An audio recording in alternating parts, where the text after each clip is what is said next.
I did everything right and they indicted me. And I don't know what the I'm doing. Antifa!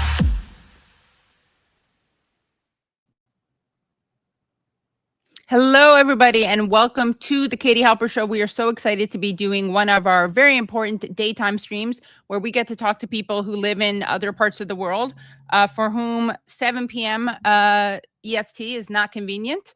And that is, of course, the other time that we stream. So if you're just tuning in for one of our amazing guests and you don't already watch this show regularly, I'll remind people or tell people that we stream twice a week now. We stream Fridays at 12 p.m. Eastern Standard Time, and we stream Tuesday evenings at 7 p.m. Eastern Standard Time. And we have an amazing show for you today. We have the inimitable, hardest working man in Iranian media and political analysis, Mohammad Marandi. We also have joining us afterwards the great Nerdeen Kiswani. And then after that, we just added her, Moe Tkacik, who has some great reporting in the American Prospect about Kahane, the Israel Day Parade, the Jewish Defense League, and also the killing of Charlie Kirk. So if you haven't already done so, please do give this a thumbs up. Also, please do subscribe. That way you won't miss any of these streams that we do. Very important to do that. Liking the stream is very, very, very helpful. That helps get more eyeballs here. We definitely want to make sure that people hear and see these important voices. And if you can become Patreon supporters, please do so at patreon.com/The Katie Halper Show. Again, that's patreon.com/The Katie Halper Show. You will be able to, for the $5 a month level, get access to bonus interviews, extended interviews, early access, behind the scenes stuff. So it's definitely worth it. Now, if you can't do that, and that is only, I think, 25 cents a day, Monday through Friday. But if you cannot do that and you still want to support the show, you can do that by becoming members at the $1 a month level. So that's literally $12 a year to support this show. Independent media, where you hear great voices like those of Dr. Marandi, Nerdeen Kiswani, and Moe Tkacik. So without any further ado, going to bring on to the show the aforementioned Dr. Marandi. Welcome back to the show, Dr. Marandi. Thank you very much for inviting me. Of course.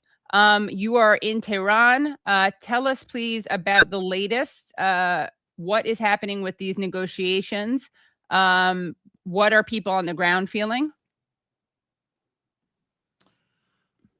There's nothing really new happening on the ground. The economy is not easy, obviously, because of the war and because of the siege. People continue to go out on the streets at nights to rally in support of the armed forces and the resistance. The Iranian government has said, and the Iranian armed forces have also said that they will not accept any agreement with the United States until the Israeli regime ends the war in Lebanon and retreats to where it was before the war, and that the killing in Gaza must also come to an end. So this is a red line for Iran that the United States has tried to resist as being a part of any potential agreement, but the Iranians have said it's out of the question. So the key issues for Iran is Lebanon and Gaza, Lebanon and Gaza, the breaking of the siege, the return of roughly half of Iran's assets that were stolen by the U.S. government, roughly $12 billion, and a waiver of the sanctions linked to Iran's oil and gas exports for as long as the agreement lasts. Mm-hmm. That's basically where we are now. Okay.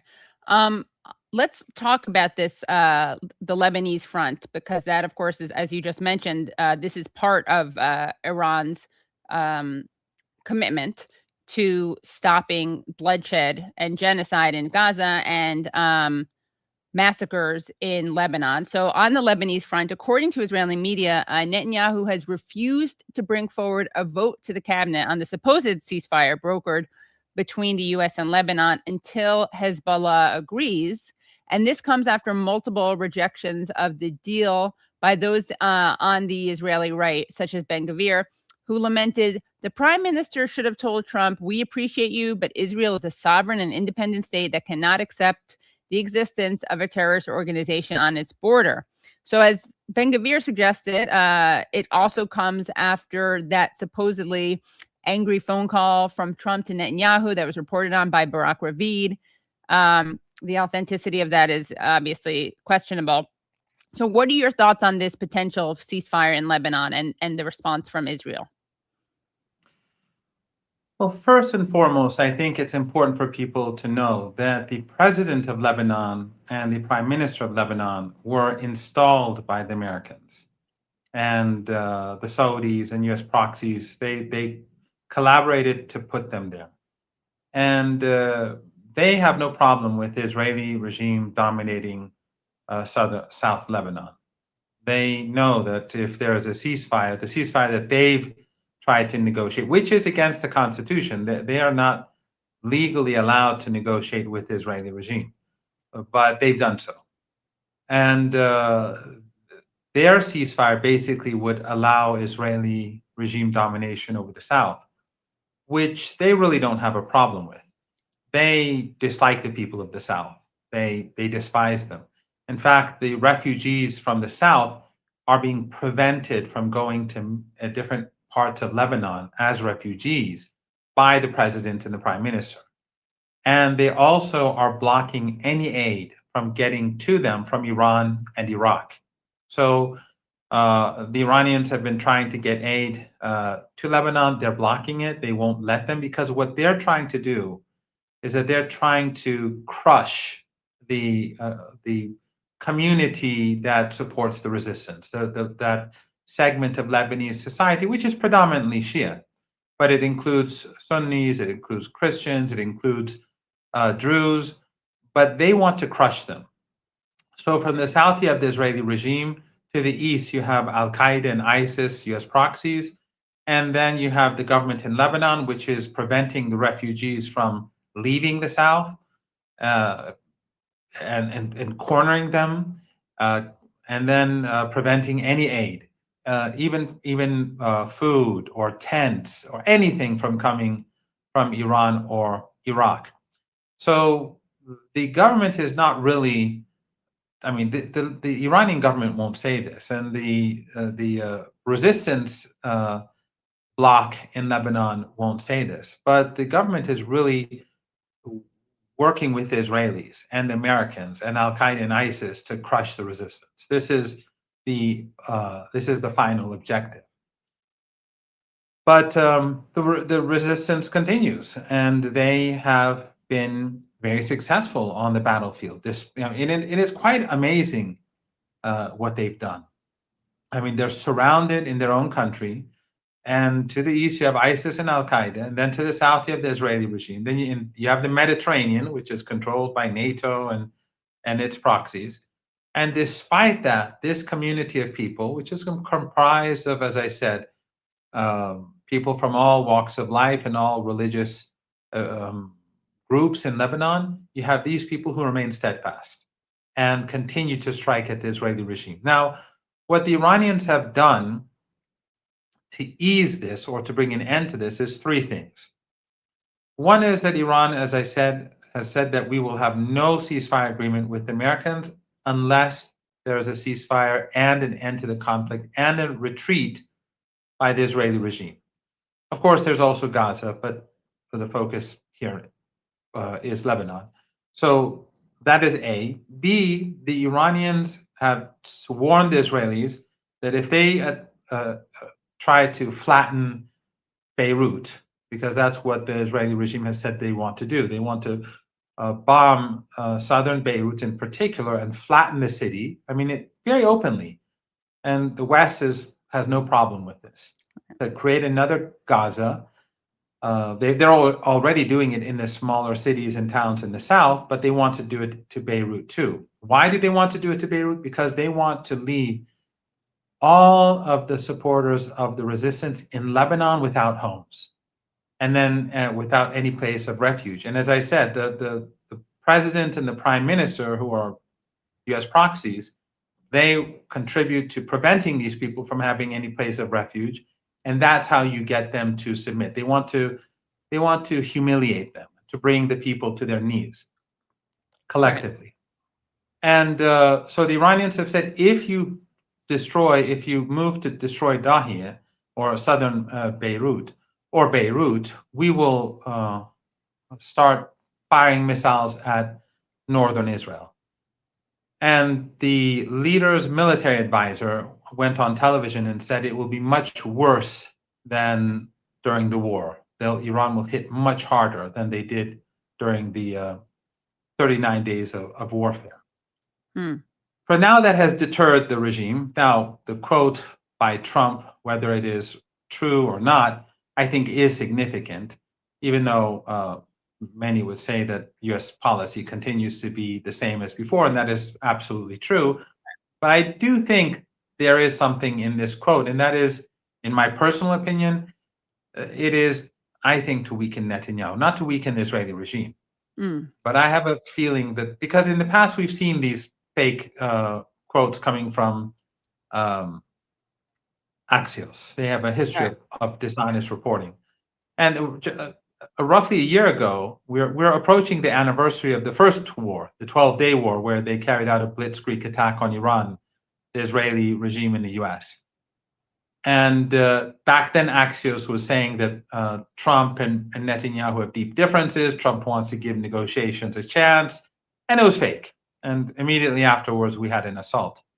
So I don't think that this Axios report is anything but deception at one level, but also I think it is perhaps an attempt to weaken Netanyahu before the elections.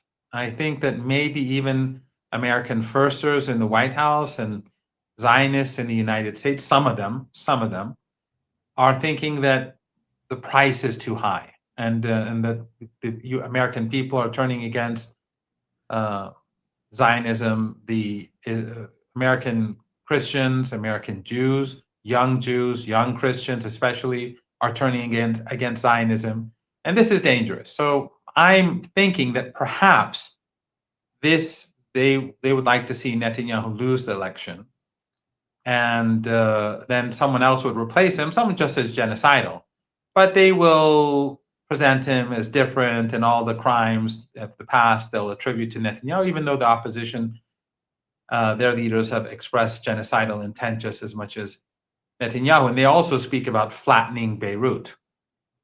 I think that may be a possibility. I'm not saying that this analysis is true. It's just personal. I think this may be correct, but it doesn't change the way in which the Trump supports the Israeli regime. But I think the United States right now does not want to have renewed conflict with Iran, a hot conflict, a military conflict. And we also see that in the Persian Gulf, in the Strait of Hormuz, because the last time the United States struck an Iranian tanker for no reason, the Iranians hit back very hard in Kuwait and Bahrain, where the United States is very active there against Iran, but the Americans didn't strike back. So if you put these two together, I think maybe one could say that the United States at this stage does not want an armed war, another war, military war with Iran. Right. Yeah. So No, keep going. Sorry. Yeah, I was just going to say, so we are where we are, and the Iranians are putting pressure both through the threat of missile strikes, refraining from negotiating because of Lebanon, and also not accepting any final deal until the issue in Lebanon and Gaza is resolved. Yeah, and it's so interesting because a couple things. One is, of course, as you point out, this has not translated into an end to Israel's aggressions, and we know from not exactly a peacenik, but Ronald Reagan in 1982, when Israel was bombing Lebanon, he called the prime minister and said that this was a Holocaust, according to Reagan's own diaries, and he said he used that word, and it stopped, which is an example of how the United States, with the phone call, could stop this. And something else is interesting and noteworthy is that you mentioned Dahiya, the neighborhood in Beirut, and that, of course, is the origin of the Dahiya Doctrine, which is something that Israel implements, which is basically that you respond. I mean, whatever. It's always Israel starting it, but then let's say they do something, you act with disproportionate force. So it's basically a doctrine based on war crimes, right? It's a doctrine built around a war crime. Yes, you flatten people's apartment blocks, you crush people in apartment blocks in retaliation to any resistance operation carried out against the Israeli military. And that's what's happening now. What they want, because the Hezbollah is striking their tanks and their soldiers, the Israelis, in their rage, they bomb towns and villages and slaughter families. And of course, Western media, and including the reporters in Beirut, are trying to deflect and say these are Hezbollah strongholds. But all we see online are images of families crushed under rubble, the bodies of women and children being retrieved. But they don't want the world to see it that way. In other words, what they're doing to Lebanon is the same as what they did to Gaza. In Gaza, there were no Western journalists. They carried it out. The West looked away. In Lebanon, there are Western journalists, and I'm talking about corporate media journalists and state journalists who all look away as well. Right. Yeah. And also, we should just mention, and you tweeted about this. I'm not going to show it because it's just too painful and disturbing. But you tweeted about this, and this should be headline news, but because of the corporate media's agenda, it's not. But we have a Israel burning an entire family in Gaza, burning them. Yes, I tweeted that today. Of course, it was I retweeted someone else's tweet, and I also commented on the tweet. Yeah, the people, you can see someone moving a body piece. Absolutely. Yeah, a leg, I think. Yeah, it's horrible. Yeah. And you tweeted that. You said, less than a week after Israel burned several preteen children to death in their tents, 4 more residential apartments were set ablaze overnight, with Israel's military burning entire families to death as they slept. And you quote tweeted that that was a drop site tweet. You quote tweeted it and you said the satanic Zionist regime must be dismantled. So what does that mean? What would that look like? Not that I'm asking you to kind of like have a diplomatic plan, but what does it mean when you say that? Well, I haven't seen this poll, but I think I heard it from Max Blumenthal, where I don't know on what show I saw him say this, but in the United States, roughly half of the Jewish population under the age of 35 believe that Palestinians and Jews should live side by side equally in Palestine, or what's called or Israel. And that is basically, that would mean dismantling the Zionist entity. That would mean dismantling the Israeli regime, because that is the problem. If you had if what half the Jews of the United States who are under the age of 35, if they got their way, that would be exactly what the Iranians are saying. That would be exactly what I'm saying in this tweet as well. But that's where we aren't there. Yeah, and again, people will get so offended by calls for that. And what they're doing is they're offended by the calls for equal rights, the calls to dismantle an apartheid system that is genocidal, and engaging in genocide. They're offended by that, but they're not offended by the genocide and by the apartheid. Absolutely. And by the way, just to clarify, that doesn't mean the other half, they say, no, we should have the Israeli regime do what it's doing. The other, let's say, 50 or so percent, from what I recall, they speak of different things. Like a segment say that the regime should go back to its previous borders and have a two-state solution. That's what. So it's not as if you have the under 35 half say let's support Netanyahu, and the other half are saying no, we should have equal rights. And it's obviously the Jews under the age of 35. They are overwhelmingly opposed to this genocidal behavior of the regime. Right. Yeah, I should clarify. I'm just referring to the people who I'm not suggesting that that's the other half of the people polled. I'm saying more generally that it's so rich to see people up in arms over calls to dismantle a genocidal entity, and they're more disturbed by that than they are by the genocide. And again, I think it's not that hard to understand. It also doesn't mean killing every Jew who lives there right now. It is what happened in South Africa, right? Like that was not a genocide of white South Africans. Some people would like us to believe it was, but that's obviously a ridiculous claim. But Trump says it's a genocide now. Right, exactly. Except for Trump, no one else says it. Yeah. Well, speaking of what Trump says, I thought it'd be trigger warning because this is if only we could laugh at this. I keep forgetting who did it, but someone tweeted out like it's so unfortunate that the funniest person in the world is also the most evil person in the world, and referring to Trump. He's up there. I don't know if he's the most, but he's definitely up there. Let's take a listen to what he had to say about the words ceasefire, what it means in certain parts of the world. Let's take a listen. Ceasefire. How do you define ceasefire? How do you define ceasefire? Pretty much the way it is. It's a different part of the world. I'd say in that part of the world, ceasefire is when you're shooting in a more moderate manner. Hilarious. Yeah, very, very funny. Yeah, it's actually quite, I think, racist. But the fact is that the ceasefires in this part of the world are violated by him and the Israeli regime. And for example, first of all, he launched 2 wars against Iran, unprovoked, illegal, brutal, barbaric.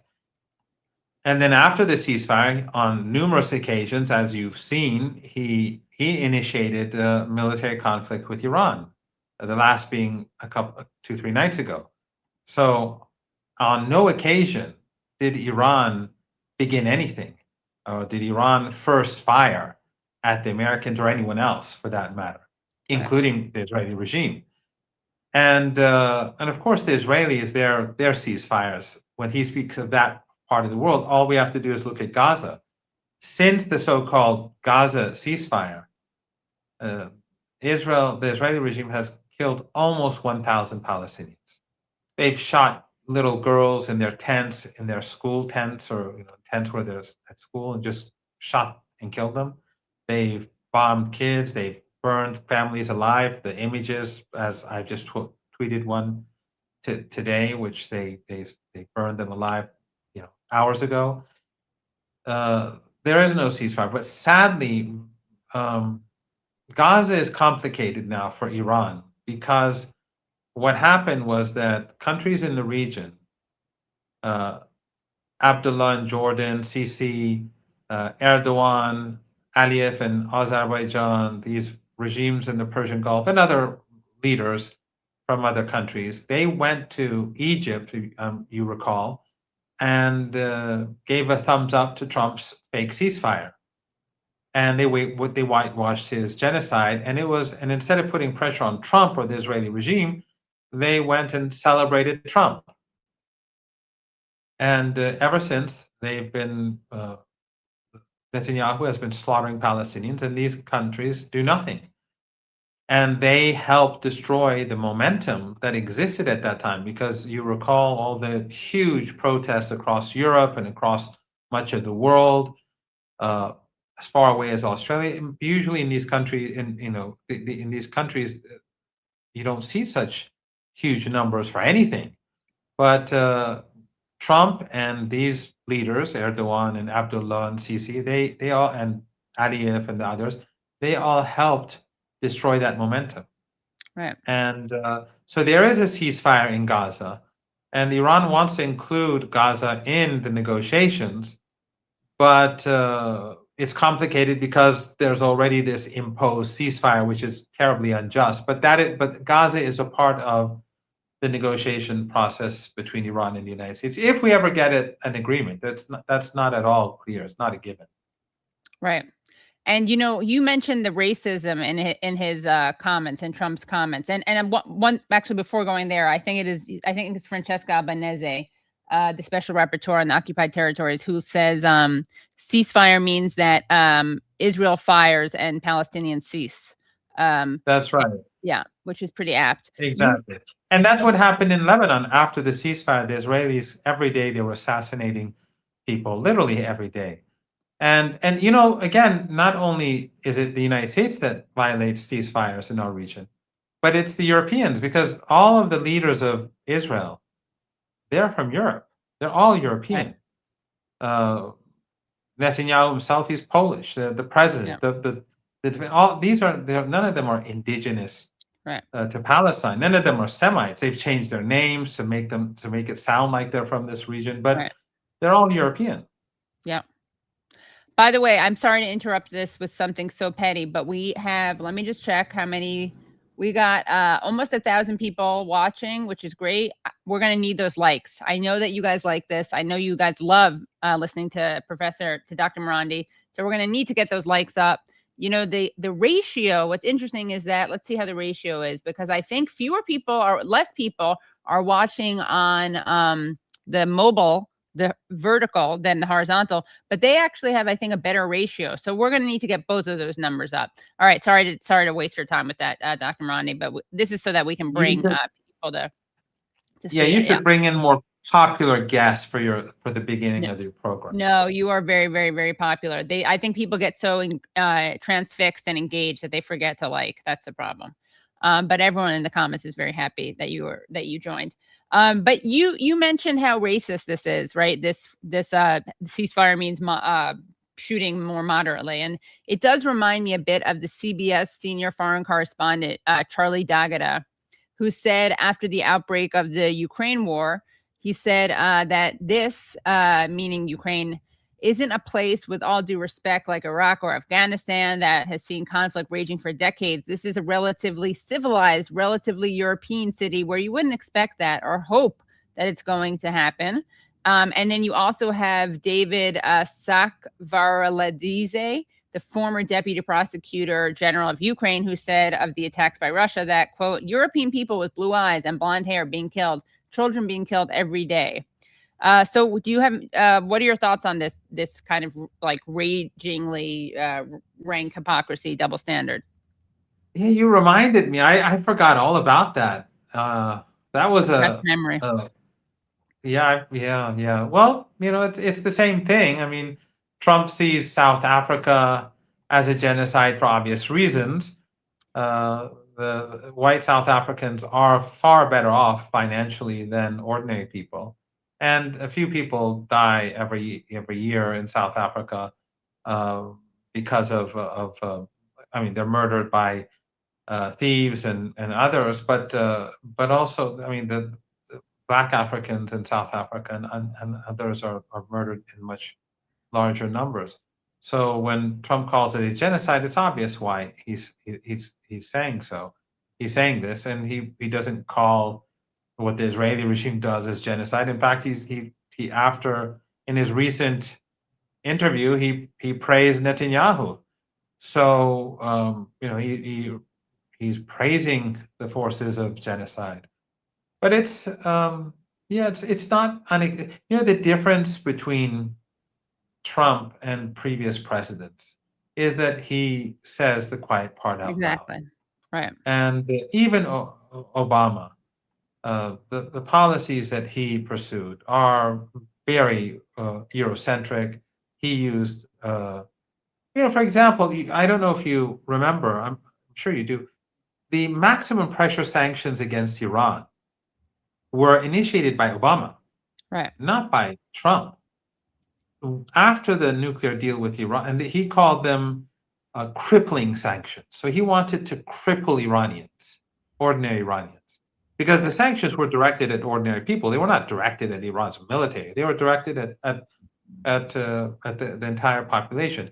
The objective was to create so much misery that ordinary people, many would die and many would become desperate, and they would rise up out of desperation, just like anywhere else where they use maximum pressure sanctions. So they target ordinary, they try to make people suffer as much as possible so that they will force them to do what they want them to do. That's basically it. He started this policy, and I could never imagine that he would do something like this to a European country, or so there's no real difference between these people, but I think Trump reflects a condition in the United States which is unprecedented, and that is a rapid decline, and he's reflective of that decline. And I actually think in this sense that so there's no longer any political correctness and the sort of language of human rights and human equality and the rule of law. That's all gone. That was for like the unipolar moment where they would use those tools and those slogans and as in order to put pressure on countries that they didn't like, whether it was Venezuela or Cuba or Nicaragua or Syria or Iran or Libya or whoever.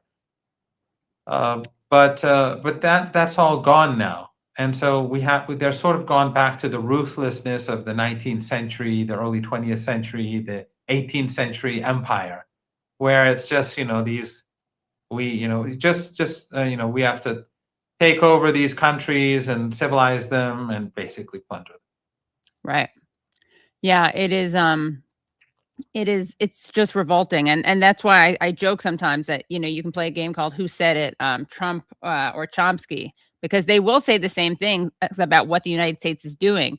But Chomsky says it in a way that condemns it, and Trump says it in a way that celebrates it. He just says the quiet part out loud. Like, we won't be sanctioning Saudi Arabia over killing Khashoggi because they just bought a bunch of weapons from us. And you can imagine Chomsky saying that. Of course, the United States won't be sanctioning, Saudi Arabia because they just bought a bunch of weapons. But of course, while these word salads play out, the ethnic cleansing and destruction of Lebanon continues. You've repeatedly called it a genocidal war in Lebanon as well. And so which is something that we've heard a lot of people say about Gaza, but not as much about Lebanon. So why do you think that's an appropriate term for it? Well, because within this short period of time, roughly 3,500 people have been killed, and they've wiped out families. The Israelis are warning Christians not to, for example, in the city of, not to allow the refugees into their homes. In other words, they're searching for Muslims to make sure there are no, Shia Muslims in those neighborhoods. It's like the Nazis searching for Jews. And these people are, of course, and many people, including the president and the prime minister, are collaborating. So with the president and the prime minister, when they speak about caring for Lebanon, they don't care for Lebanon.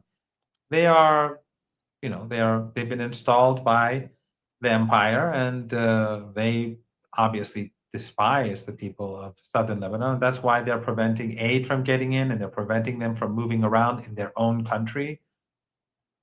So, this is, they're being ethnically cleansed, wiped out, and it's the same as Gaza. You see the similar images, the same ruthlessness, and it's a small country with a small population. I mean, 3,500 people in Lebanon. Let's say the whole population of Lebanon, if you multiply it by, let's say 100, and you get the let's say something like the US population, right?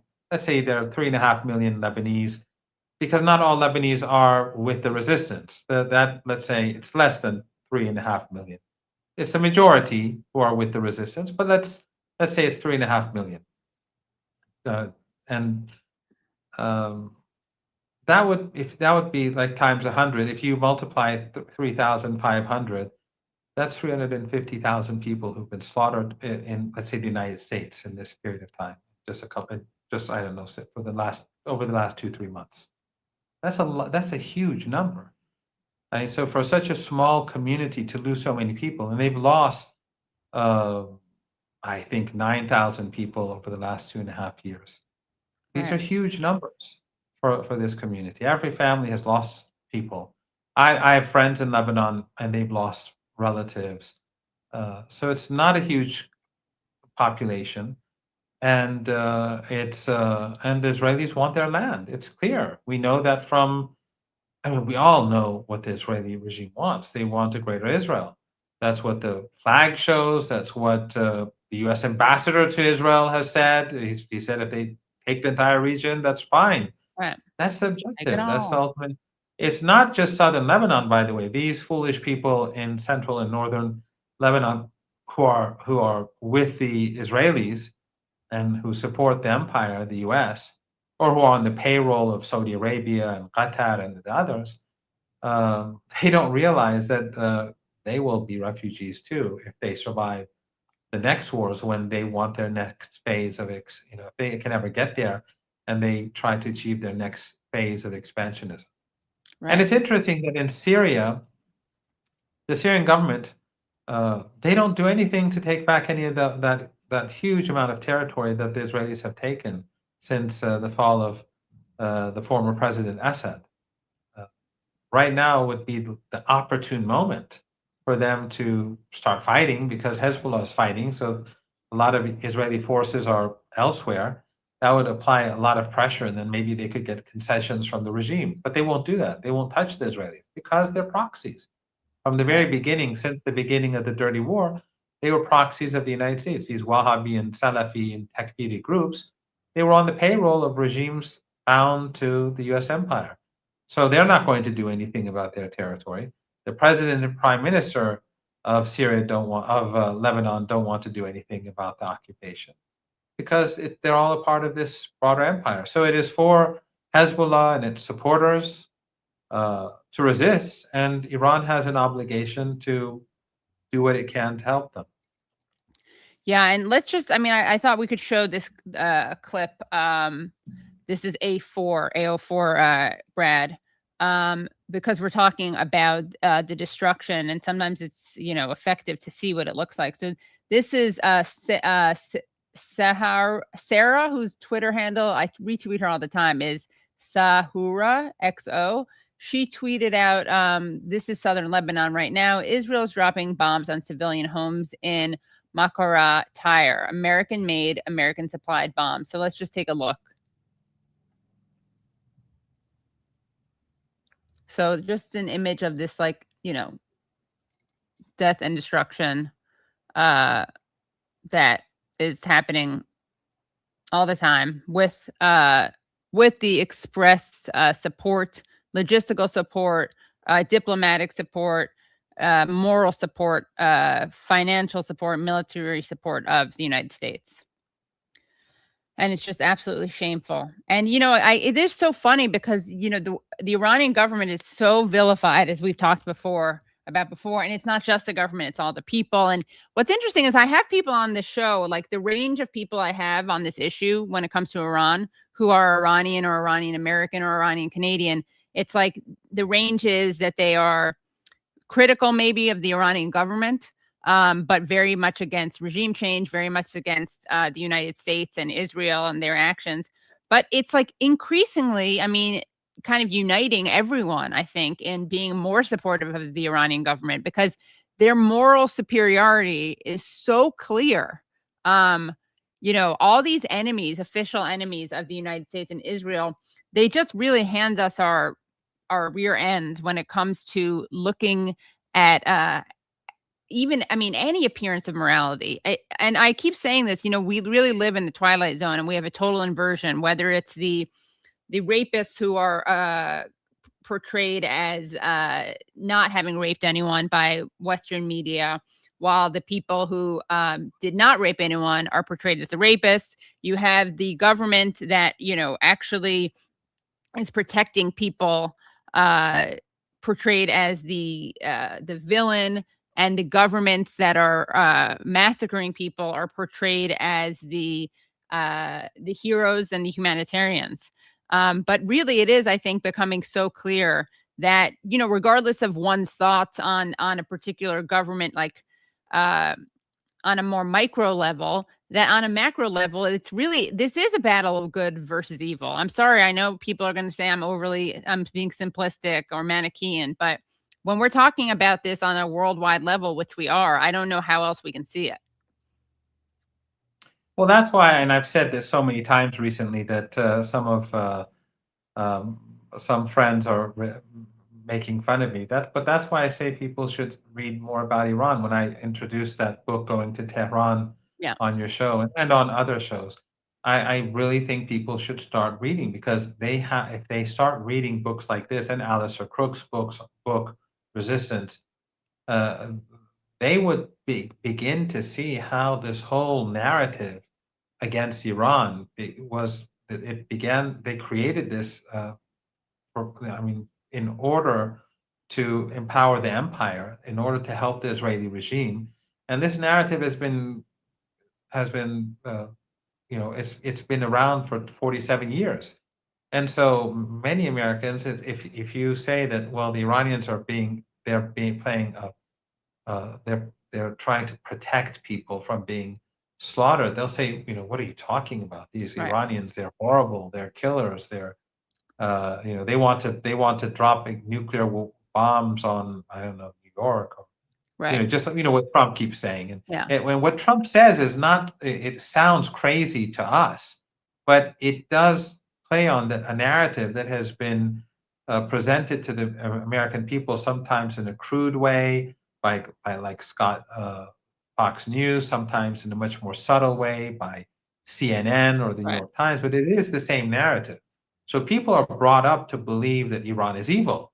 And so if anyone says anything outside of those boundaries, then they're either apologists, or they're fools, or they're naive, or they're living on another planet, but that is the reality. I mean, people and many young Iranians. Yes, and many young Iranians, by the way, going back to the point that you make, many young Iranians in the West and some of them don't even speak Persian.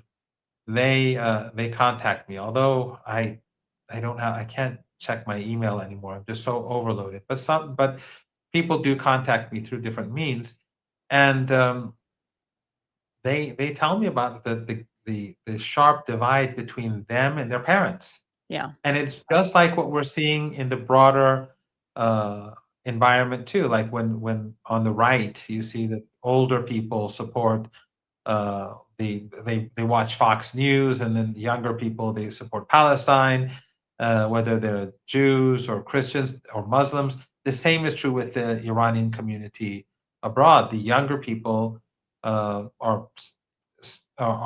in shock. Many of them, I don't know the numbers, but from what I'm hearing from some of these young Iranians abroad, who, as I said, they don't even speak a great deal of Persian.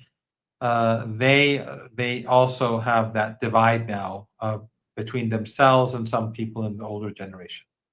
Right. Yeah.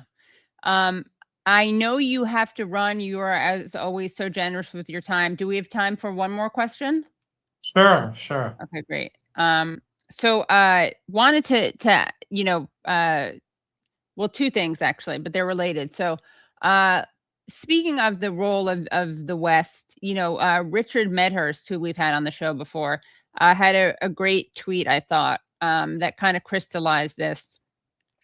If we could just throw that up.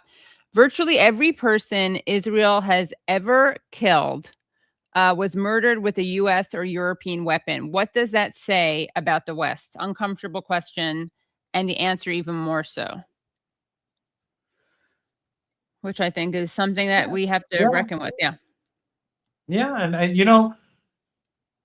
and this is not a direct response to that, but it's during apartheid in Southern Africa and in South Africa, the Nelson Mandela was declared a terrorist in accordance with U.S. law, and so was the ANC. Now, the ANC today is not extraordinarily popular in South Africa for reasons not related to what was going on back then. But back then, the ANC and other resistance movements were fighting the apartheid regime, and they were the terrorists. And Nelson Mandela, when he was freed from prison, he was still a terrorist according to U.S. law. When he became president, he was still a terrorist. When his presidency ended and he retired from politics, he was still a terrorist. And it was only years later that the U.S. removed him and the ANC from their terror list. So when you look at the role of the United States and across the world, in past and present, it's never been benign. And this is not something about Trump. Trump, as I said, he's more ruthless and more crude. Right. Much more crude. But these policies have been, Obama was the guy who, killed people with drones. And he, of course, gave the green light to the Saudis to carry out their genocidal war and the Emiratis to carry out their genocidal war in Yemen, which had the support of the entire region except for Iran. Turkey and Qatar too supported them initially until the break between Qatar and Saudi Arabia and the Emirates. He destroyed Libya. Obama helped create a slave market in Libya. Yeah.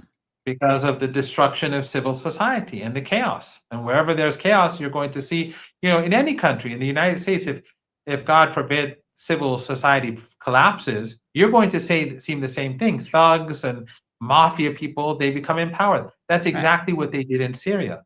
When they waged the war, a lot of these ISIS and Al-Qaeda affiliates, they were previously, they were gangsters. They were mafia people, and then they put on this long beard and they became ISIS or Al-Qaeda or whatever. That's what happens everywhere. So Obama, who was supposed to end racism, his presidency in the United States, he helped bring about the Trump presidency, but he was the person who is responsible for the slave markets in Libya. Right, and femicide in Honduras, for instance. Of course, yes, of course. Yeah, and just another example that goes against the humanitarian image he seeks to cultivate. I just wanted to ask you one more question. It's kind of a big one, but you're very eloquent and concise. And you and I have talked about this. I'm not eloquent, and I'm definitely not concise. But anyways, well, for both, you're definitely eloquent. But you and I have discussed this offline, and then we did talk about it online too. But it's been a couple months, and so someone write username, and this is a question I struggle with also as an agnostic, I would say. So can you please ask Dr. Marandi, as a theist, how he copes with the problem of evil in the world? How does he not blame God for what he willed in this world? Well, God gives us the ability to choose, and we and a part of that many of our options in life are evil, and it doesn't have to necessarily be at this at the broader level. It can be towards our family, towards our neighbors, towards our colleagues, towards people we don't know on the streets. We have that capacity, and I think that is that choice is itself important to have. But also, Katie, if I personally believe that in our, first of all, there's a in Shia Islam, one of our imams, I don't know if it's the prophet or one of the imams, who says that on Judgment Day, God will be so forgiving that even Satan, and Satan is not necessarily one person, but Satan's that, but Satan. Trump, just kidding. No, I mean Satan, like in. I know. Just kidding, yeah. Satan. Yeah. Even Satan, which is not one entity, there are many. they too will have hope in being forgiven. Not that they will be forgiven, but the point is that that is the extent of God's forgiveness. And so that is his nature, that is who he is. And beyond that, God has the ability to take away all the pain, and human existence in the afterlife is eternal. So the pains that we see today or tolerate today are, it's our existence on this planet is very brief, and God has the ability to not just wipe away the tears, but to make all the pain and the pain that accompanies the memories to go away. That is in his power. We are, according to our religious beliefs, there is the human soul does not have gender, nor is it of any race. So I don't know what Sunni scholars believe, but Shia scholars believe that, based on tradition, that the human being has a soul, and there is no gender in that soul. There's no race in that soul. We're all human beings, and whatever happens to us, he can, whatever hardship we experience in this period on this planet, is compensated for infinitely. And those who deserve punishment, they, many will be forgiven, but they are not everyone, but many of those who are forgiven. I don't want to go into religion because I'm just an ordinary person. But God will compensate those people who forgive their oppressors on this planet by giving them even greater greater good in the afterlife. So I don't want to say he bribes, that's not the right word, but he Right. encourages people to be forgiving even in the afterlife for what happened on this. But there will be people who will not be forgiven. And when you look at the Netanyahus and the Trumps and the Saddam Husseins and all the these people who did so much for empire. Saddam Hussein, he waged war against Iran at the behest of the United States. Right. So he's someone who he used chemical weapons against us. There are some people like him or Netanyahu or Trump or the Obamas that I don't think that they can ever be forgiven. But I think all of the victims, in his infinite in his infinite goodness, God will deal with that pain and suffering, and it will go away, and it will. And he is just. And we believe that God is just, but the value of life for us, I think, is in the choice, in being able to make certain choices. I cannot think about not living on this planet without supporting resistance. And for me, and I'm sure for you, it's not fun. It's not enjoyable. You, instead of thinking about other things, you always have to think about people being killed in Lebanon and Gaza and elsewhere, and how to deal with it and how to make a cause that's not directly linked to yourself. It becomes your cause. But at the same time, I would rather do this than do anything else. I don't know if I answered your question. No, yeah, thank you. I mean, it's very heavy. I mean, no, it's good. I find it really fascinating. And again, we've talked about this before, but it's just funny because you have this very racist trope about Islam turning people into killers, right? And like, oh, they don't value life. They send their kids off to die, and that's why you have the suicide bombings and that this, that, the other. And what's interesting is that there is a theological connection between obviously like behavior, but there's a really rich like culture and history of, and we're seeing it now, of religion or theology inspiring people not to like engage in violence to kill, but being willing to sacrifice themselves to protect others. Well, that's what Hezbollah has done. Right. And the resistance, they fought in order to help the people of Gaza. Yeah. So yes, they're sacrificing the lives of themselves, and they knew their families would be targeted, but they felt that in order, because the life of Palestinians is of a value, just as much as the lives of their own people are of value, so they were prepared to make a sacrifice for other people. Yeah. Right. Yeah. And, or, I've had Christian Lebanese people who say that they feel protected by Hezbollah. So, Oh, yeah. Yeah. Well, Dr. Marandi, thank you so much. I'm glad to see you are safe. And I hope, of course, to speak to you soon. Thank you We very always much for love having me, having you Katie. on. It's always a great pleasure. Oh, wait, I just want to bring someone on because I know I believe she is a fan of yours. And so I want to have you and Nerdeen Kiswani meet our next guest. Hi, Nerdeen. Welcome. Hi. Assalamu alaikum. Alaikum Sayyid assalam. Mohammad Marandi is such a big fan, me and my husband, of your work. And You're very kind. thank you You're so much very kind. for everything you do. And, it's a difficult time right now, 100%. But I only hope that we can try as much as we can here to lift the boot of U.S. imperialism off of our respective nations, Palestine and Iran. And you are profound and eloquent, as Katie said. And I think the last answer, it was really deep for me to just even be sitting here and listening to that. As a Muslim myself, Sunni Muslim, pretty much, I believe the same thing, everything you said.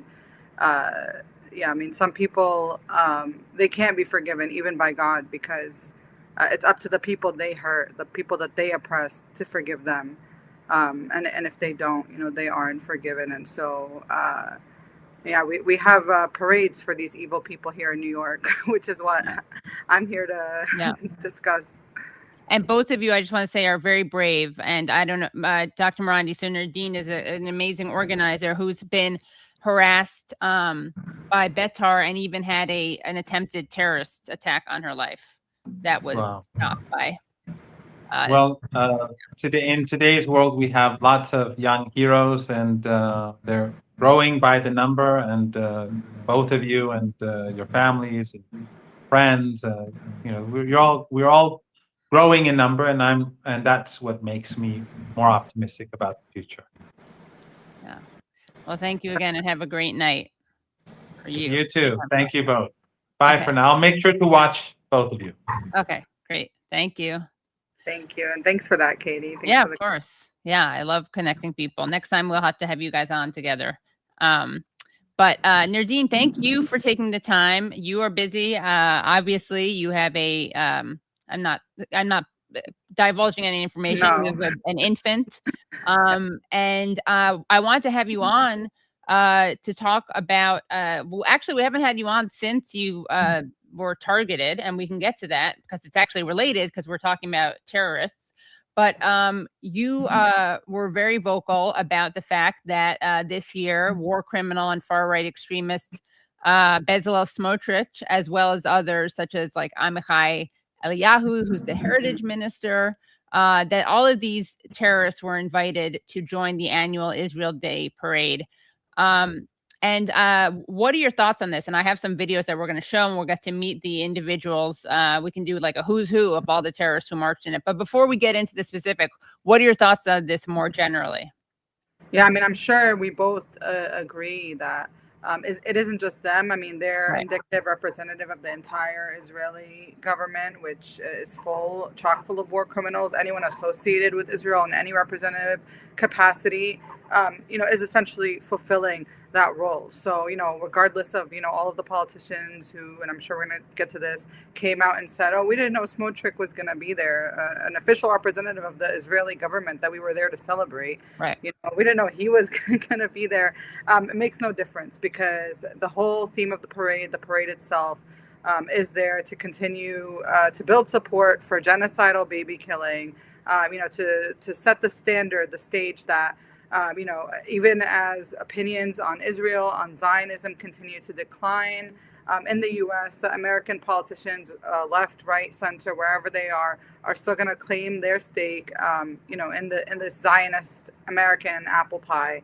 And that's, essentially what this was, to tell you all that we're still on the side of Zionism. And this is something that's been going on for, as long as I can remember, for as long as we've both been alive. Israel Day has been about, celebrating Zionism. We have many parades here in New York City. The largest parades in America happen in New York City. I think the West Indian Day Parade is the largest parade that happens in America. So in terms of size, in terms of numbers, the Zionist Israel Day Parade is small potatoes. But in terms of who attends and the political statement that they're making by attending, is ultimately the goal of this parade.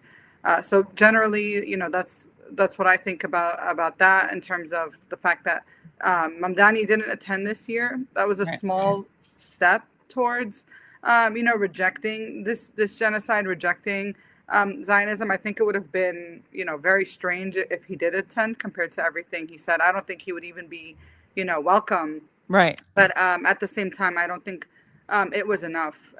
He should have been more vocally against it when reporters asked him, if he was going to send in a representative from his administration, him smiling along with Jessica Tisch, who stepped forward and said that she would be attending. Yeah, exactly. The police commissioner, the NYPD police commissioner. It was kind of like a tacit, acceptance, normalization of everything. And I find that, particularly disgusting, given that Jessica Tisch's family owns the Lowe's Regency Hotel where Netanyahu stays every time he comes to New York City, even though Mamdani said that he would literally arrest Netanyahu for the ICC warrant he has. And Smotrich also has an upcoming, according to him, upcoming ICC warrant that, he might be faced with soon. But I don't think that he did enough to really reflect the seriousness of this by just, smiling along with Jessica Tisch when it came to her saying that she's going to be representing his administration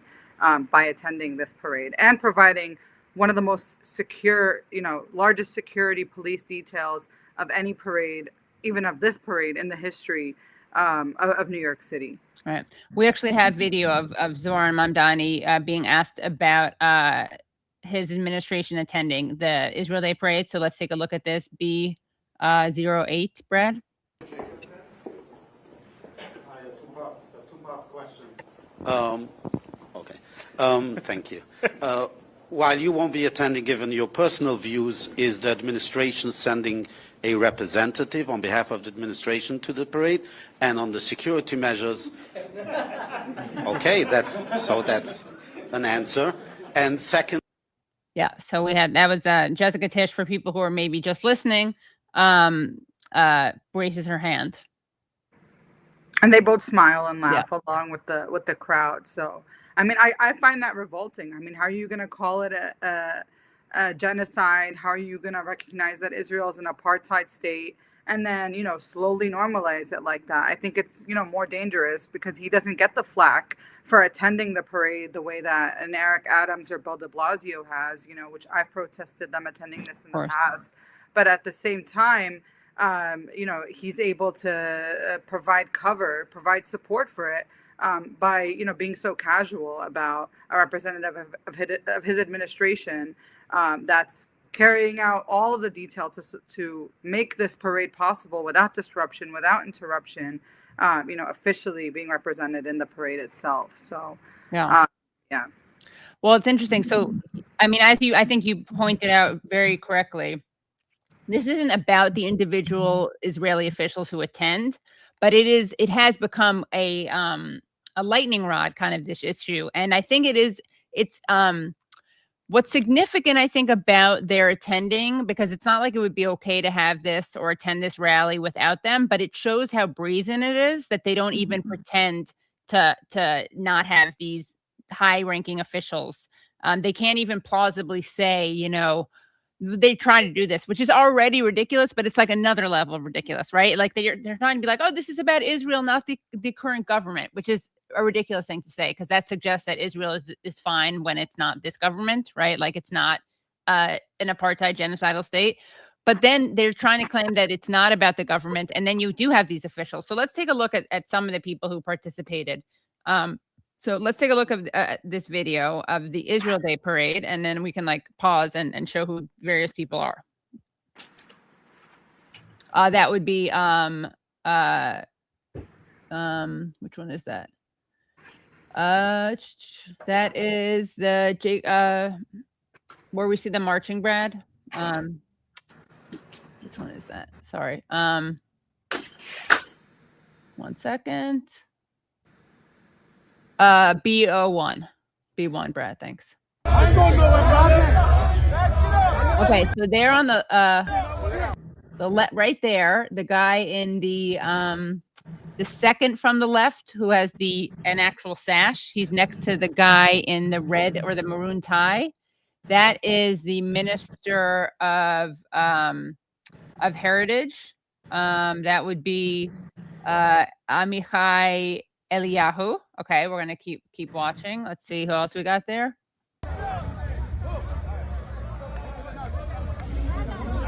Okay, that's of course Smotrich, the finance minister, and he's being asked here. The finance minister, who, as you mentioned, Nerdeen, is there's maybe an ICC warrant for him. He's said lots of genocidal things. We'll go through some of the things he said. He's recently really embraced ethnic cleansing. So let's go to him. What do you think of this year's march? To me, this event reminds me of the Jerusalem Flag March, a big celebration. Now right here, you have Kathy Hochul, governor of New York. Right behind her is Daniel Goldman, who's a congressman. And then you have also Tisch James, the NY AG, Attorney General. And Danny Danon right there. If you could just see, let's see, right there on the right, the last, the guy whose face is kind of cut off. Right there. Okay. Hey, well, Katie, yeah. I know it's a little off topic, but I really don't appreciate these signs in the background with Hillary Clinton's campaign slogan. Oh, you're right. Stronger together. That is weird. Yeah. Yeah. And I think there was another one that says Governor Kathy Hochul is proud to march in the Israel Day on 5th parade. Yeah. Parade. Yep. Yeah. And that's Julie Menon too, the city council speaker. Right next to Kathy. Yeah, with the curls. Yeah, and Letitia James. Oh yeah, did I not mention her? I think you did actually. Okay, yeah. You know what? The Tisch thing confuses me. Oh, right. I said Tisch. Yeah, Letitia James. Exactly. Yeah. Oh, and Katie, I'm sorry to interject again, but then underneath the Stronger Together, we have the Star of David and then an image of the state of New York. Yeah, great, awesome. But also, and I don't know if you touched on this, but when you were talking about how they were saying this parade is about Israel, it's not about the government of Israel. I thought it was interesting then that in that context, they were willing to separate the two. But then in other instances, they want to conflate the two, that, Israel and the state are one and the same, and if you criticize the government, then you are being anti-Semitic. Oh well, they try to conflate. That's two levels of conflation. It's like the government, the people of Israel, and then all Jewish people. Yeah. Right. Yeah, but then here they seem to be perfectly fine with having some nuance with separation. Right. Yeah. Ex post facto. Yeah. And that's Danny Danon, who we'll get to shortly, all the way on the right with the glasses on. I'm Yisroel Chai. The people Israel live. All right. Okay. So I just thought it would be worth like going over some of these characters so people have a sense of the people who were marching with them. Let's see, what do we got here? We have I'm just gonna quickly say Danny Danon is like the former leader of the settler movement in the West Bank, and he's been marching in this parade for years and years and years, and I've never seen any of these condemnations come out about him. So it's like only if there's an ICC warrant in the works, these politicians want to look back and speak out about it. But I mean, yeah, every single figure there was absolutely disgusting. We have some footage. So let's take a look at who you just mentioned. Danny Danon. I think I I called him something else. Danny Danon. He recently was on Piers Morgan responding to the video posted by Ben Gvir himself of Ben Gvir abusing Kat Graham, an Irish activist kidnapped by Israel, along with other flotilla members, who, by the way, we interviewed her on Useful Idiots. Let's take a look at what he had to say about the abuse of this prisoner, and that would be B3. But let me just play you the video that I'm talking about that Ben Gvir posted. Free Palestine! שקט. טובה. עבודה טובה. ברוכים הבאים לישראל, אנחנו בעלי הבית. ככה צריך.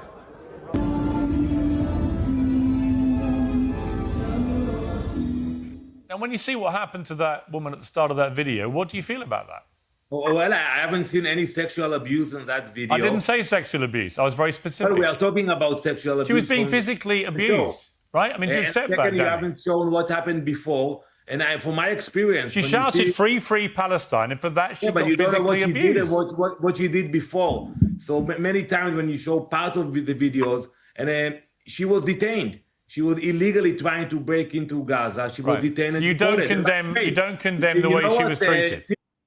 So just, I mean, an example of how, you know, he on television, again, not even pretending. It's interesting because you had actually Netanyahu condemning Ben Gvir's behavior, even though we know it's part and parcel of the Israeli government. But it was so kind of shocking to see this abuse of, perhaps it was because she was a white European woman, that the government, that Netanyahu felt the pressure to condemn it, but Danon doesn't.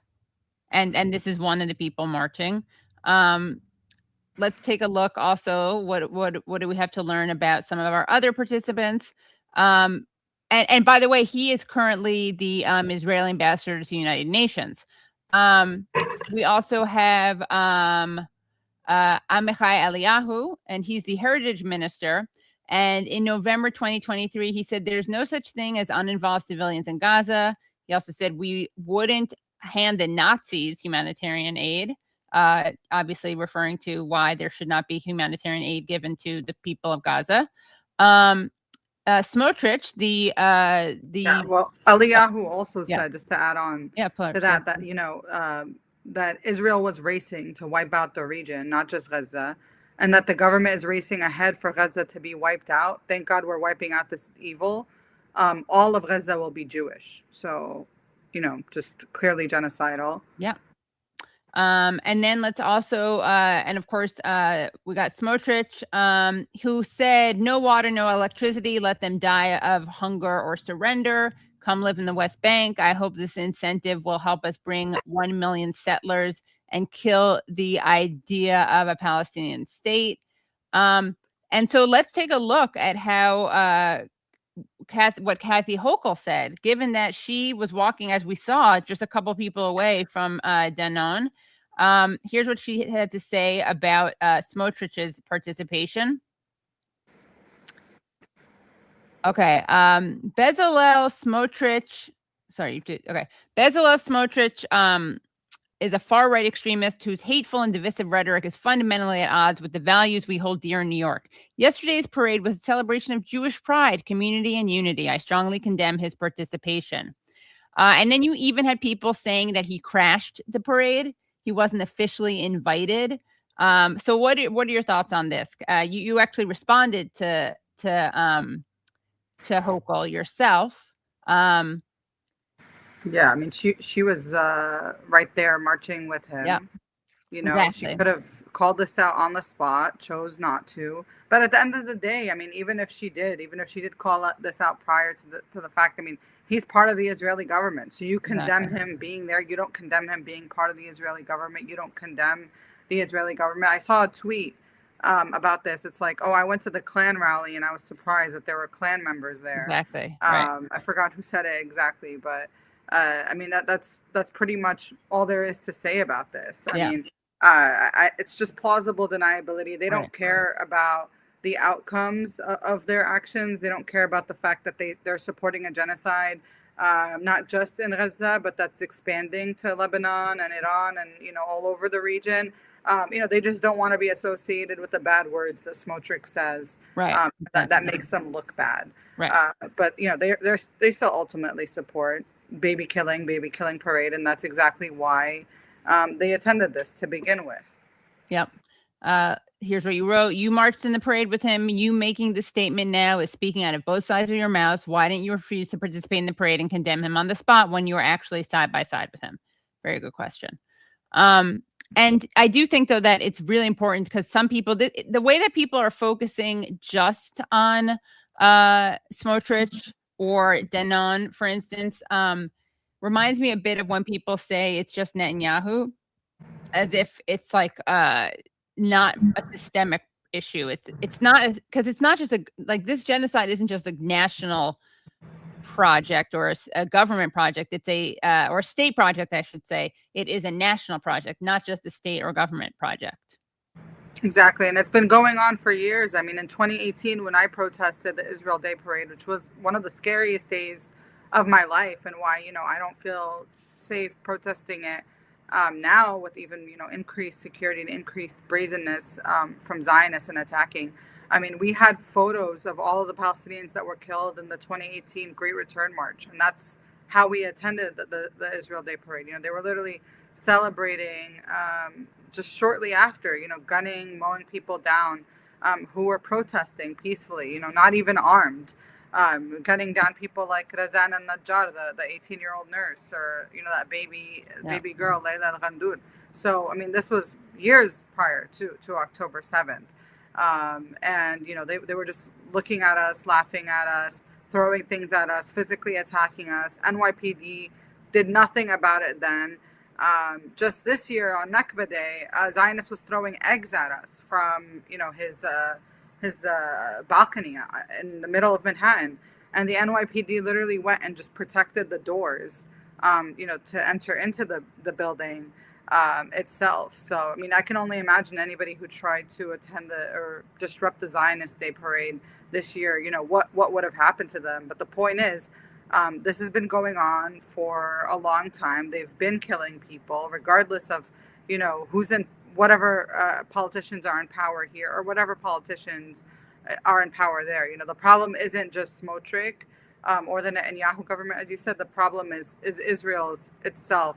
As a colonial genocidal entity, that's the only way that it can maintain its existence, by continuing, to carry this out. Otherwise, it's, no longer a Jewish state. The Palestinian majority would take over. And if, Palestinians do have equal rights, ultimately with reparations, with repatriation and return of Palestinians, we would decolonize our land. And, it's not about just having equal rights with oppressors who, now live in our stolen homes, and who now live and profit off of our stolen olive groves. We would have to decolonize that and give it back to the rightful owners who are currently languishing in refugee camps across the Arab world, and in Zionist dungeons, and in exile, Palestinians, like myself. So, they wouldn't be able to exist if they weren't killing and oppressing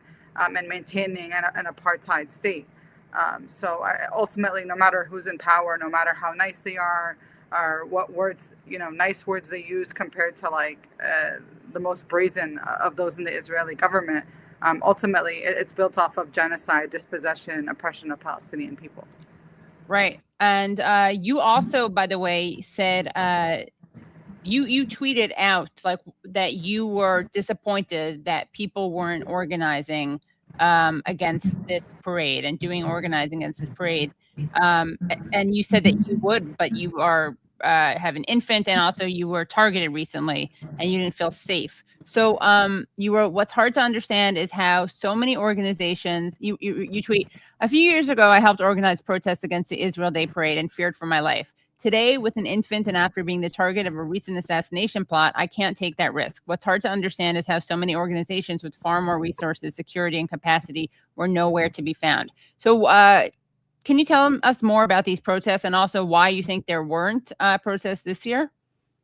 Yeah, I mean, like I said, when I would protest them, these Zionists would literally attack us physically. They would throw things at us, and the NYPD does nothing. So, I mean, that pattern has only gotten worse. I mean, now they come to our protests and attack us there, let alone, Palestinians going to a gathering of the most rabid genocidal Zionists in New York City. But it seems like it always falls on grassroots Palestinian organizations, whether it's, outside of the Nova Festival that we protested, whether it's the, land sales that other grassroots Palestinian organizations protest. It's always on us, to confront, the most rabid aspects of the Zionist genocidal movement. But where are the orgs like, JVP and DSA, right? Some of them with $1 million budgets. DSA now having people in office, that actually have way more institutional power, security, members, money, and not being the direct victims of the genocide and of Palestinian oppression themselves. Where are they, disrupting these kinds of things? It's infuriating to see these Zionists be able to come to our city and barely have any pushback. When Ben Gvir came to New York City, here in Brooklyn, again, it was individuals, Palestinians, a lot of them. Yes, there were also rank and file members of JVP, rank and file members of DSA, but not being represented or supported by the larger organization itself, just coming to attend on their own. So, I'm not blasting every single person associated with those organizations, but statements from them are not enough. They need to come out and do something, at least let it be known that, Zionist genocidal war criminals are not welcome in our city. And when we say that, it's not just rhetoric, we mean it.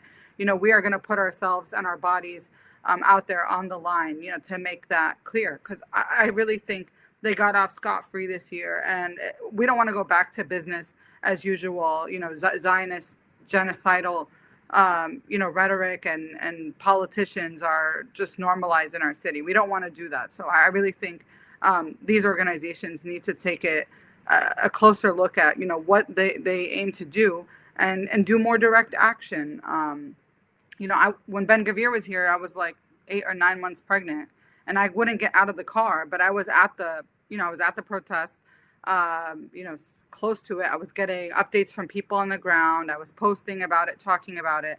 And no other major organization was doing that at all. So when we say we're against Zionism, we're against these people in our city. Do we mean it? And that's the question I pose to these organizations. Right. I also want to show Sana Saeed. Sana Saeed tweeted out a kind of hilarious image of B7 Muslims for Israel. The Muslims for Israel contingent. Let's take a look at this. It's like 20 people. Yeah, it's not a lot. There's video of this, Brad, but we don't have to show it. I think I saw one of them wearing a kippah too. So oh my gosh. Okay. I think these are like, the ex-Muslims or like the right. The half Muslim. Yeah. Well, I actually wanted to bring on our next guest because I thought you guys could have a really interesting conversation together. Especially because when you were targeted, and I'll ask you about that to the extent that you're comfortable. I know you talked about in Democracy Now!, but you were targeted by someone who had ties to the JDL, the Jewish Defense League. And so Maureen, from a great journalist at the American Prospect, Moe, aka Moe Tkacik, wanted to bring her onto the show because she's done some reporting on the JDL and Meir Kahane. So welcome back to the show, Moe. Hi. Thanks for having me. Sorry, I'm like, I just got home from picking up my kids at school and everything in the computer. They sort of share my computer. So they put things in fun places. Okay. Well, I'm glad I guess you have to child lock it or something. But Nerdeen, tell us about this threat that you faced. And then Moe, tell us about these interesting things that you know about the JDL and Meir Kahane, who is of course, the godfather of this.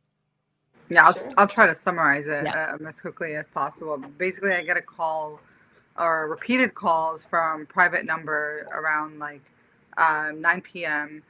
one day, don't answer it because like that's weird. Also, Zionists sometimes like try to reach out to me on different platforms and stuff like that. So I mean, that's my automatic assumption. But then my sister, father, brother, even uncles, like everyone starts getting these calls. Like, what the hell? So my brother finally picks up, and they say, at the same time, also like 2 FBI agents appear outside of our house, and they tell my brother, there was a threat on your sister's life. I can't tell you what it is, but we just have the duty to inform. So, she can reach out if she wants to know like what's going on. So I call them back with my lawyer online, and they basically say, we can't tell you like who it is, what they were doing, what was going to happen, but basically your life was in danger and it's no longer in danger, and we just have a duty to inform, and you'll probably hear about it in the news tomorrow. It's going to be a big story. And I'm like, okay, so you can't just tell me now. Yeah, basically. And then I find out in the news the next day, the New York Times somehow, who also, I spoke to them through my lawyer, that this person was part of the offshoot of the JDL called the JDL 613 Brotherhood.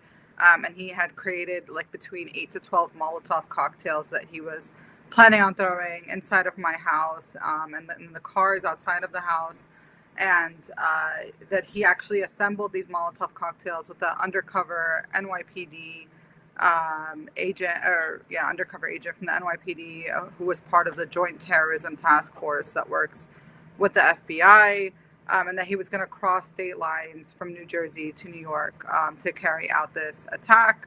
But, after he assembled the cocktails, they arrested him, and he had actually like previously cased the house. So it was the correct house. It wasn't random. Like he had everything planned out. But, just to quickly, close off on this note, I had previously warned about this specific offshoot of the JDL and the JDL at large, saying that they've been threatening me. And, I said it on your show pretty much. I think you covered it as well, that these threats I take seriously, and that these same people, they firebombed, they killed a Palestinian activist in the US before, and I feel like that's going to happen to me. And then pretty much everything I said, except for the success of it, did happen. And I think if I wasn't warning about it, talking about it as constantly as I was, who knows how it could have ended up. And it really would have made everyone involved who's supposed to be protecting us look completely incompetent because of my repeatedly warning about this and them, doing nothing about it. Right. So really important that you did do that, right?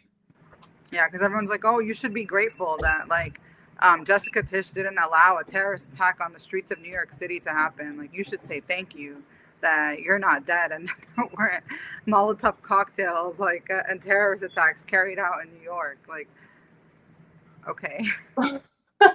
Wow. Yeah, I guess that's so how lucky we are to have Jessica Tisch. One thing that I didn't realize until I started just looking into this Israel Day Parade, I didn't realize she had zero law enforcement experience. Like, she was appointed by Eric Adams in November, December 2024. Is my audio okay? Yeah, we can hear you. Okay, cool. And she had never worked in law enforcement ever. She'd never had a job. She'd been in transportation. She got her JD. She got her MBA. She's very credentialed. But yeah, like there was this sense that she was, this invaluable law enforcement guru. And no, she has a billionaire Zionist mafia surname, and that is that's her. That is what makes her so invaluable.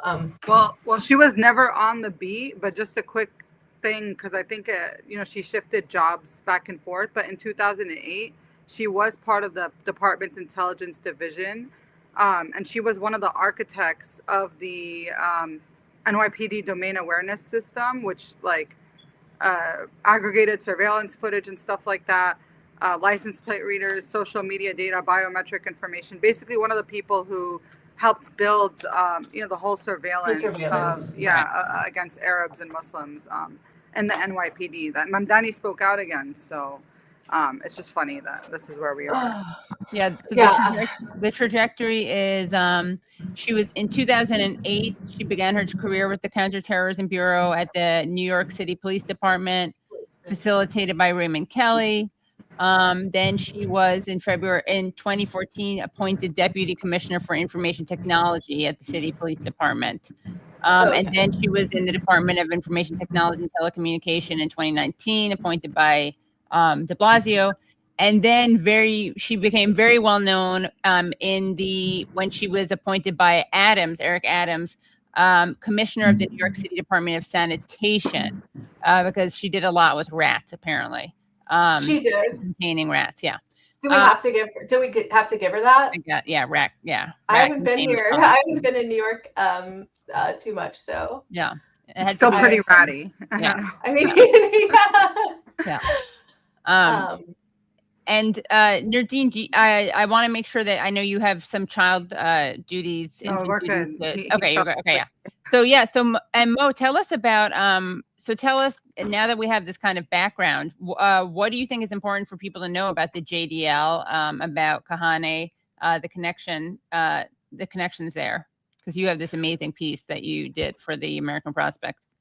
Right, and it was just because I had been. I mean, the genesis of it is that Handala, the Iranian hacker group, had posted a bunch of files from this woman, who's kind of a fascinating case named Melissa Kronfeld.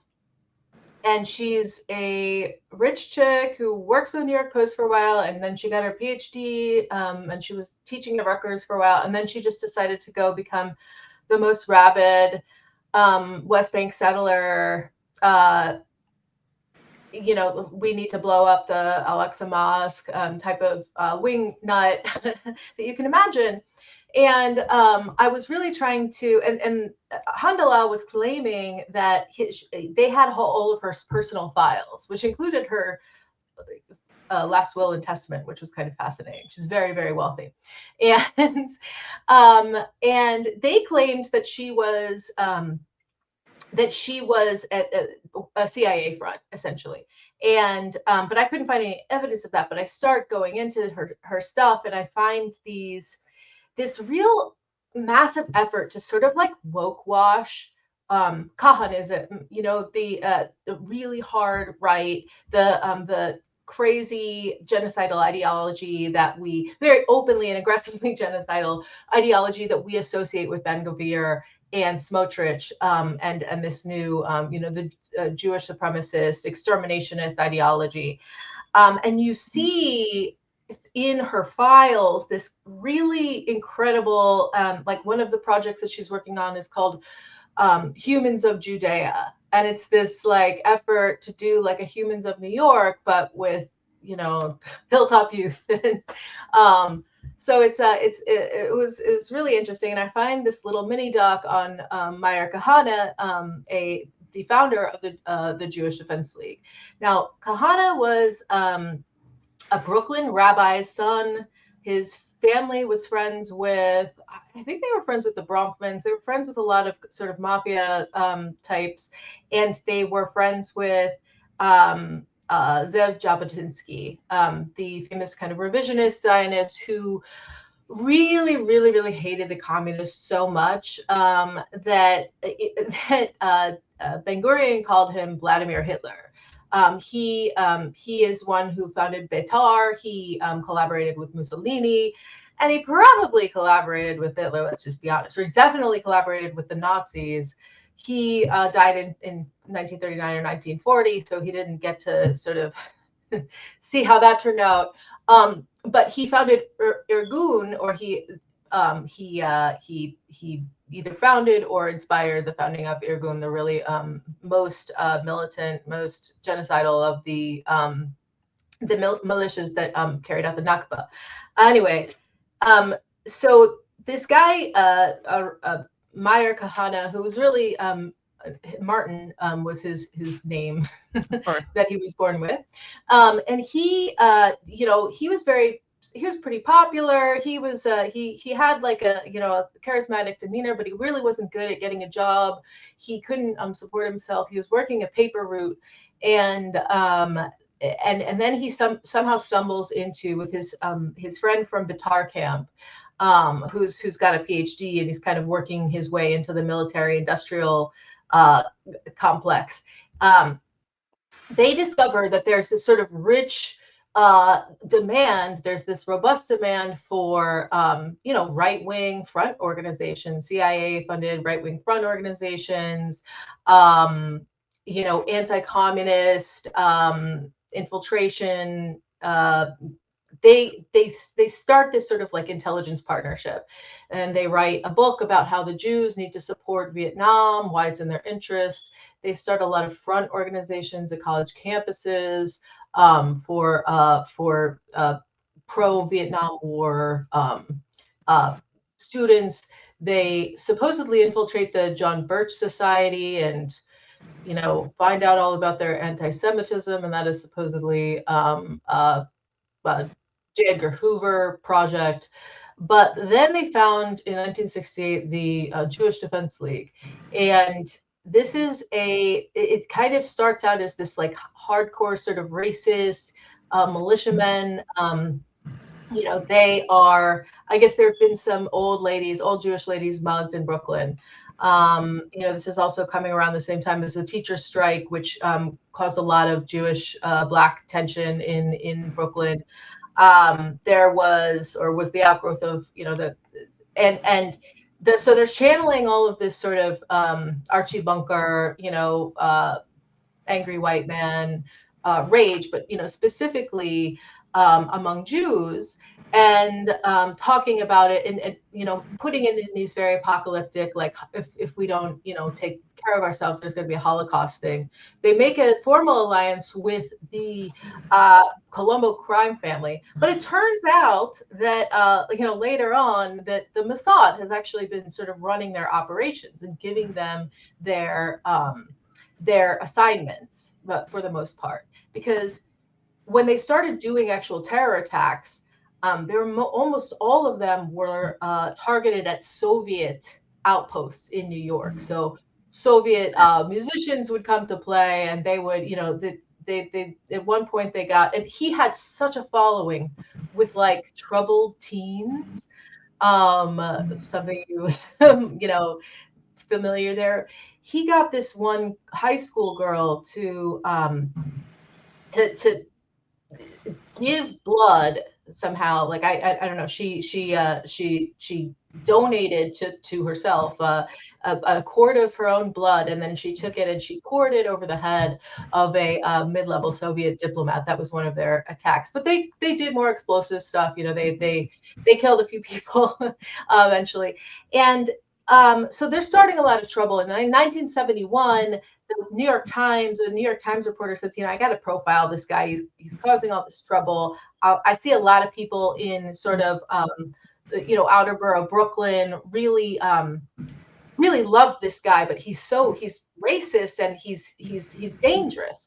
And they start looking into one of his charities because they sense that there's something not right about it, because it's just a little bit too vague. It's supposed to be raising money for orphans in Israel, and they give little pictures of the young orphan child to donors, and they raise a bunch of money, but it's really unclear how they're doing this. Do they have even any relationships with orphans in Israel? No, they don't. All the money turns out to be, going to his dry cleaning and all of his. So during the week, because they all go back home for Sabbath, but during the week, he and his partner, who ended up working for the Moonies and was clearly a lifelong CIA asset. He and his partner lived in this kind of bachelor pad on the Upper East Side, and they had a lot of expenses that they had to hide from their wives because they were sleeping around and cruising the bars, and so that's what they were using this charity for. And it turned out it was called the Estelle Evans Foundation, and they're like, who is this? What is this name? And matched the name. It turned out, it was named for the sort of stage name of the love of Meir Kahane's life, who was this 18 or 19-year-old sort of wannabe model that he met at a bar, and they just had the best sex of his life. He was absolutely in love with her. He got her pregnant. And then he realized they were supposed to get married because she was pregnant, and you know, they were going to have this absolutely idyllic life together. And he finally writes her a letter. And this is in 1966. He writes her a letter breaking it off, saying, sorry, I'm actually married. And by the way, my name is not Michael King. I'm a rabbi. And she is so distraught that she, you know, her roommate goes out rushing after her. At 4:30 in the morning, she jumps off the Queensboro Bridge. And they find this letter in her her purse. And he is just completely beside himself. He goes to her funeral, and he like sort of, you know, prostrates himself on the ground. And when the New York Times pieces together the story, they find the girl's parents, they find the girl's roommate, they talk to the partner who's teaching at a military base. They finally decide to, you know, corner him. He's taping a radio show, and they say, okay, you got to tell us about, you know, Estelle Evans. And Kahane says, I loved her. I loved her. She was my true love. I've never known such passion. And, you know, I really wish she was gonna convert. You know, my wife, like my sex life with the wife was just kind of bad. You know, she's just too orthodox. You know, that basically opens up his whole, this is all on the record. And they're like, holy fuck. So these two reporters, you know, call their editor and say, hey, we've got this incredible story. We've got the perfect lead. They write the lead. It's got this rabbi, you know, throwing roses on the gravesite of his lover.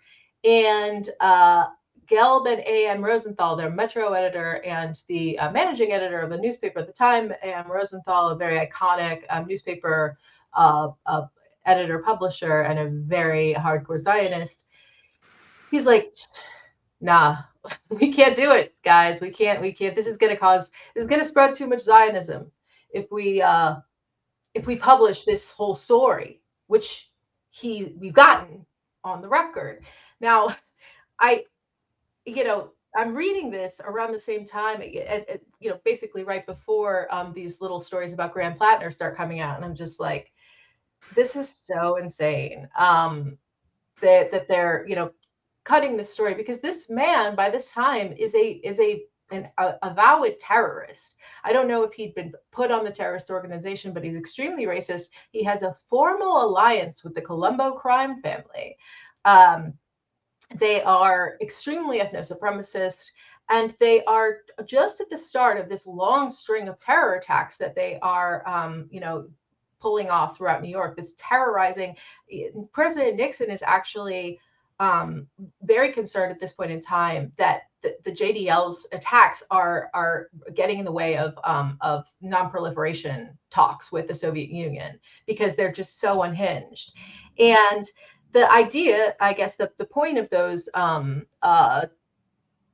attacks was that they were trying to get the Soviet Union to agree to start, you know, releasing all of their Jews to Israel, because they wanted to ethnic cleanse all of these new, you know, occupied territories that they had refused to give up, despite, you know, administration after administration trying to achieve that. So the JDL was a real problem, but these guys had plenty of intelligence ties. In the 70s, this guy's Kahane's partner goes to work for the Pentagon. He ends up really screwing with the Carter administration's Israel policy. Kahane, you know, he's indicted a few times. He goes to he's indicted right after the story comes out, the story that doesn't have anything, you know, any of the juicy stuff, sort of addresses it elliptically. He moves to Israel. He goes back and forth. He raises money in New York, but he lives in Israel. He has a house in the West Bank. And the house that he has in the West Bank is in the settlement that Smotrich grew up in. Wow. But actually, Ben Gvir was, I think, an early disciple. I'm pretty sure that they knew each other because Ben Gvir got into radical Kahanist politics pretty early. And that was an amazing show. Wow. Moe was amazing. Nerdeen was amazing. Dr. Marandi was amazing. Nerdeen had to go for childcare duties, baby duties.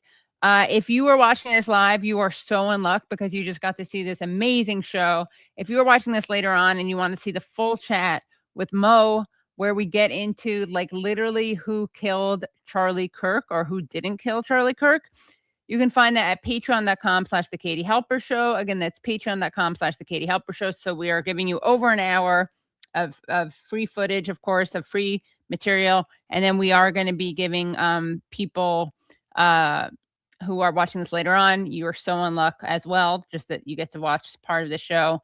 And then you're so in luck that you get to access it if you're Patreon supporters. Again, that's patreon.com/The Katie Halper Show. Don't forget to like, subscribe. Brad, anything else I need to tell people to do? Sorry, I just threw it on you. No, I think that you covered everything. And yeah, that was amazing. I feel like my head's going to explode.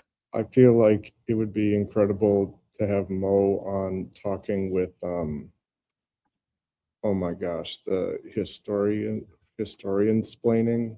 Yeah, Sam. I think I was, Sam Biagetti. Yeah, Well, that would be great. I say that just because when she was speaking about the JDL and Meir Kahane, the level of thoroughness there. Right. I'm like, the only other time I've seen this is from Sam. Yeah. That this needs to just be like the definitive explainer. Yeah, we should do that. Yeah. It was very, very impressive. Very impressive, yeah. And we want to read the super chat. Thank you, Luisa Lopez Hermida, for becoming a YouTube member. I asked your question, username. Thank you, Tena J367, for becoming a YouTube member. And thank you, John Dazinski, for that super sticker. And thank you, anyone and everyone who became Patreon supporters. I bet your bottom dollar that we're going to get a lot of new Patreons when we tease this interview. Let's see, Patreon meet. What day is today? Today is Friday, June 5th. Okay, so we streamed. What day was our show? It was on the 2nd, right? Right. Okay, let's see what time this was because I read our new people. Okay, so June 2nd at 2:33 p.m. I would have already read that because they would have joined before. I'm just looking to see. Okay, but we got some new. Let's see, what time was this? What time did Lorraine become a member? Lorraine after the show ended. So thank you, Lorraine. We got a new Patreon member, Lorraine. Thank you. We got a new Patreon member, Yvonne. Thank you for that. And that's it. So let's see if we. Thank you so much. Yeah, That's thank awesome. you so much. Yeah, I got to push them more at the beginning because I love being able to get them by the end of the show. Mud of Genius, is this a regular time slot now? Yes. It varies. Sometimes it might be, 1. Sometimes it might be 12. But yeah, generally I guess we can tell which one Brad likes more. You like one more, huh? Well, it comes down to just the availability of the guests. Oh, yeah. Like, 7 hours time difference. Oh, right. Yeah, exactly. But usually is. I think it's better for us to do it at 12 because it's more consistent that way. And it's easier for them because it's earlier and they're later than us, ahead of us. All right. Well, thank you guys all so very much. Thanks to our guests. Thanks to Brad. Thanks to Nate. And thanks to you all for watching. See you next week. Bye, everyone. I did everything right and they indicted me. And I don't know what the I'm doing. Antifa!